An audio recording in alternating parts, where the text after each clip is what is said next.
अकोल्याच्या Dabki road police station हद्दीमध्ये येणाऱ्या जैन तेल केंद्र येथे काही घरगुती वादावरून धारदार शास्त्राने पोटात आणि पाठीत वार करून एका महिलेची हत्या झाल्याची धक्कादायक घटना समोर आली आहे. दरम्यान रेणुकानगर येथे भाड्याने राहणाऱ्या मंगला गुडदे 40 वर्षीय मृतक महिलेचं नाव आहे. पती दीपक याच आणि त्यांचा पत्नीचा घरगुती वाद झाला होता.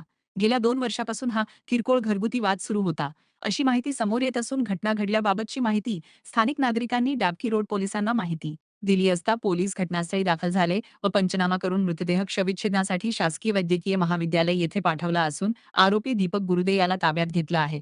तर पुढील गुन्हा दाखल करण्याची प्रक्रिया पोलीस स्टेशनला सुरू आहे, अशी माहिती डाबकी रोड पोलीस स्टेशनचे ठाणेदार दीपक कोळी यांनी माध्यमाला दिली.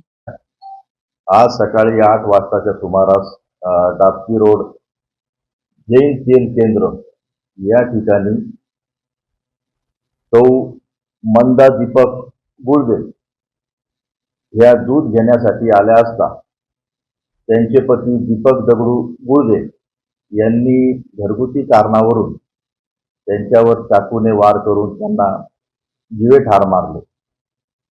या घटनेवरून पोलीस तात्काळ घटनास्थळी गेले.